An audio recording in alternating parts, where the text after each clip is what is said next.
Hello and welcome back to Third World Gaming, your number one source for all African gaming and esports news. Today we have a few good stories coming up for you guys, but before we get into that, don't forget to smash the like button and sub to the channel not to miss any of the coming news shows and just to help push the videos within the algorithm because Third World Gaming is going to be doing a lot more episodes and you don't want to miss out.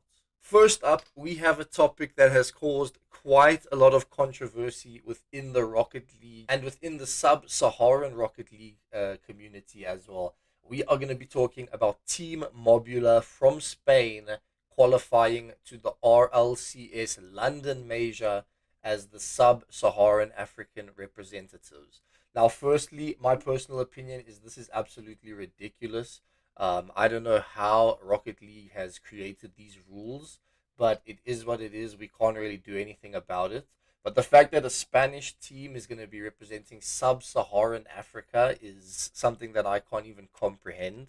Teams from overseas are trying to take advantage of the rules to qualify through an easier region, um, which to me sounds stupid. The opportunity is supposed to be there for sub-Saharan Africa and for teams from Europe or Middle East or North America to come and do that here this side should definitely not be allowed. And if they want to do that, they should at least have two out of the three players in the team be from sub-Saharan Africa. If you want one American player and two South African players, fine. They're still sub-Saharan. It's still a majority sub-Saharan team. But yeah, getting onto the story, Team Mobula from Spain qualified through the sub-Saharan spot by beating every single team, going undefeated through all three qualifiers, and beating the South African champs, Limitless GG, 4-1 in the final of qualifier 6 to qualify for the major, which again absolutely sucks. So the more pressure we put on Rocket League to change these rules, hopefully next season the spot will go to a sub-Saharan African team, and we won't see Europeans coming to try and ruin shit this side. But yeah, what do you think about this? Let us know down in the comments your opinion on this whole Rocket League fiasco, and we'll keep covering the story as it goes. We're not going to be supporting Team Mobula in London Major, and I'm personally hoping they get absolutely destroyed every single game, but that's just me. Let me know how you feel down in the comments. Next up, we are going to be talking about Africa's first gaming champion. And this is not like, oh, he's the champion of Africa. That we are speaking about Verix winning the Guilty Gear Strive World Tour 2023-2024. And this is amazing. Just another step forward for the African fighting game community and proving that Africa deserves these opportunities in other games as well. Now, Verix from Solo Esports isn't an unknown competitor. He did travel to EVO last year and he came fifth in Guilty Gear Strive, which is no small feat. Can y'all give it up for Verix here? Let me hear it one more time. I can't believe it, too. All the way from Senegal. First time in America, first time at EVO. Congrats to him. Now, he qualified for the Guilty Gear Strive World Championship through UFA that runs out of Paris, which is the ultimate fighting arena, where he actually also had quite a tough run, but winning the entire event to secure his spot in the Guilty Gear Strive World Championship final. Moving on to the actual final, it was actually such a difficult run for him, proving even more his skill, as his first match was against one of the top players in America and the world in general, Umisho, which was a nail-biting match, and Verix actually came out on top, winning 3-2 against one of the best in the world. His next match wasn't any easier, as he found himself against another top American player and just top player in the community altogether in NYC Tempest. And again, in a very close, hectic match, he came out the winner 3-2 once again, making his way into the grand finals and securing his spot as a top 2 player in the entire world. Now, moving on to the final, he ended up going against Slash from Saudi Arabia, proving that the underdog regions have what it takes to actually cause these upsets in a Senegalese versus Saudi Arabia final, who, if you had to ask somebody a few months ago, never would have thought would have been the case.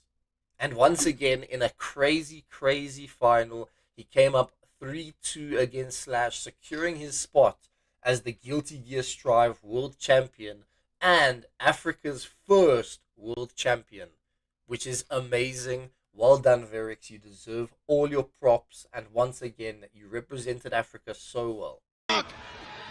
He jumps again. He got him airborne. The backdash this time is clipped yet again. Take him to the other corner. Wild assault to force this pressure. Verix interrupts. Verix is your ARC World Tour 2023 Guilty Gear Strive champion. In the scramble, found the hit. No mistakes there.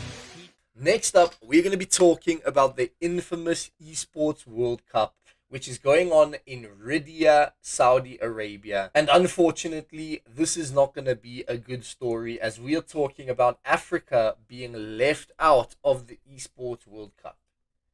How can you leave out one of the biggest continents in the world from a World Cup? Then it's not a World Cup, it's just another gaming championship. But yeah, it is what it is.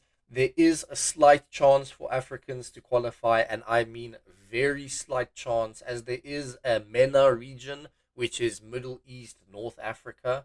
So there's a slight chance that Africans qualify, but not good enough, and we definitely need more qualifiers for West Africa, East Africa, Central Africa, Southern Africa. I mean, this is one of the biggest gaming events in the world to date, and Africa is just being excluded. Like I just said with the Verix story, Africa has this potential to crown world champions. But if we're not getting the opportunities, there's absolutely nothing that we can do about it.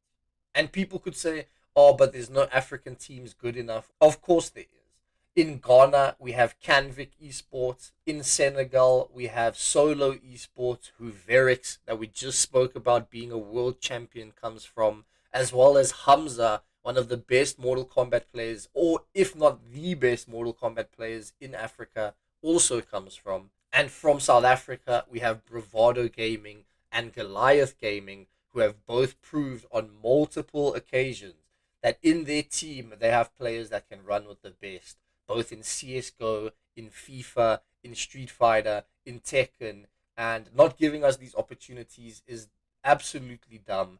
Hopefully next year we can see more African qualifiers come through, but this year nothing is going to change about this. And yeah, Africa is just being left out of a $60 million prize tournament just because.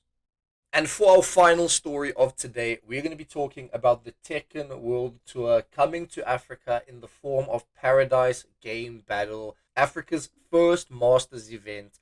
And this is not the first involvement of Africa. Fighting games seem to be the most willing to work with us, as we do have one Southern African qualifier for Tekken and one Southern African qualifier for Street Fighter. But this Masters event being taking place in Ivory Coast is a massive step forward, as like I said, Africa is one of the biggest continents in the world.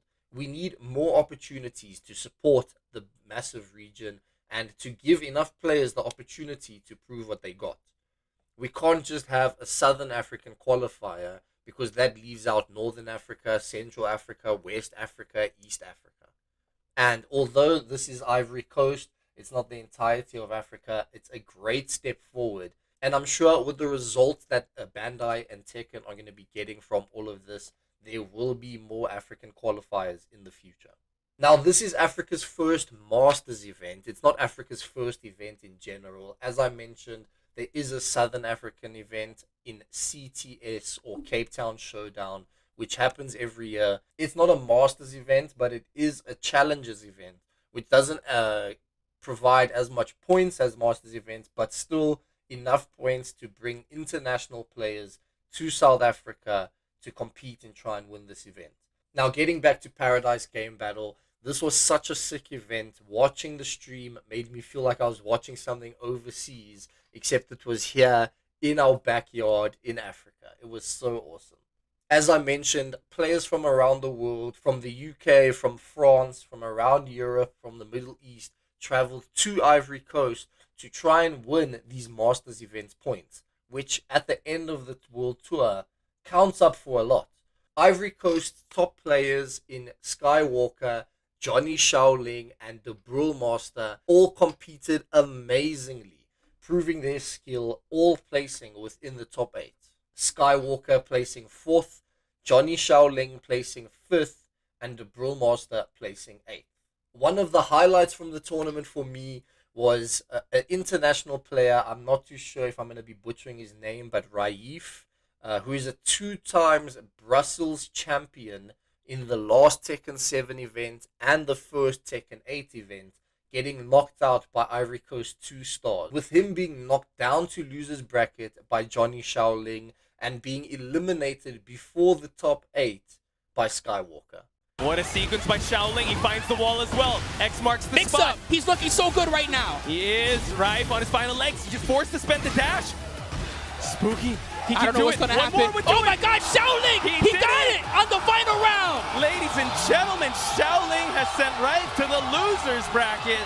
What a sequence. Yo, Rife though, trying to crash the party here. Not quite yet. You got to work for your spot here. But now. Those jabs have been working so well to interrupt Rife. No break on the 1+2 throw. Hang on, Skywalker. Optimization. It's not looking good for Rife. Not quite. Gets the throw. That's going to be it. Rife is sent out of this tournament and Skywalker advances to top 8, ladies and gentlemen. Okay, that's it for today. I hope you guys enjoyed the episode, and like I said, don't forget to smash the like button and sub to the channel not to miss any future African news stories.